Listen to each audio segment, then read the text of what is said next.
வணக்கம். இன்றைக்கி நம்ம பார்க்க போகிற சமையல் என்னென்னு பார்த்தீங்கன்னா, இட்லி, தோசை, ஊத்தப்பம் எல்லாத்துக்கும் தொட்டு சாப்பிட்ற மாதிரி ஒரு அருமையான ரொம்ப சிம்பிளான ஒரு கார சட்னி எப்படி செய்யலாங்கிறத பார்க்கலாம்.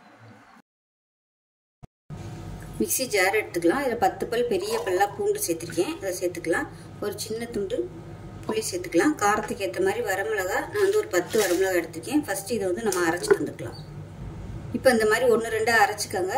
இது கூடவே 10லேருந்து ஒரு 15 சின்ன வெங்காயம் முழுசாக சேர்த்துக்கலாம். இப்போ இதையும் சேர்த்து அரைச்சிட்டு வந்துட்டு பார்க்கலாம்.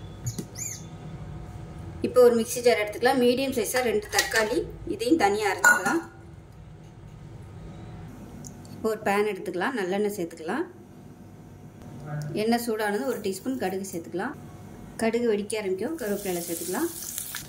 இப்போ அரைச்சி வச்சுருக்க வெங்காயம் வரமிளகா பேஸ்ட்டை சேர்த்துக்கலாம். சேர்த்துட்டு பச்சை வாசனை போக வதக்கி விட்டுக்கலாம்.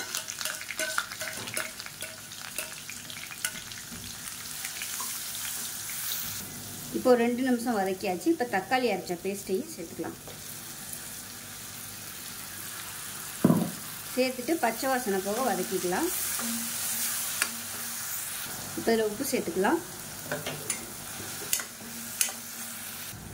தக்காளி சேர்த்து நல்லா வதக்கியாச்சு.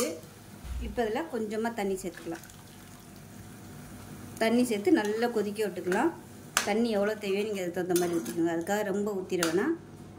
இதை நல்லா கலந்து விட்டுட்டு கொதிக்கட்டும்.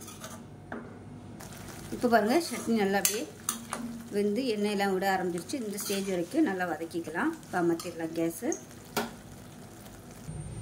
இப்போ நமக்கு அருமையான கார சட்னி ரெடி ஆயிடுச்சு. ஸோ இதே மாதிரி செஞ்சு பாருங்கள். செஞ்சு பார்த்துட்டு எப்படி வந்துச்சுங்கிறத சொல்லுங்கள். வீடியோ பிடிச்சிச்சுன்னா லைக் பண்ணுங்கள், கமெண்ட் பண்ணுங்கள், சேனலை சப்ஸ்கிரைப் பண்ணுங்கள், பக்கத்தில் பெல் பட்டனை ப்ரெஸ் பண்ணுங்கள். நன்றி.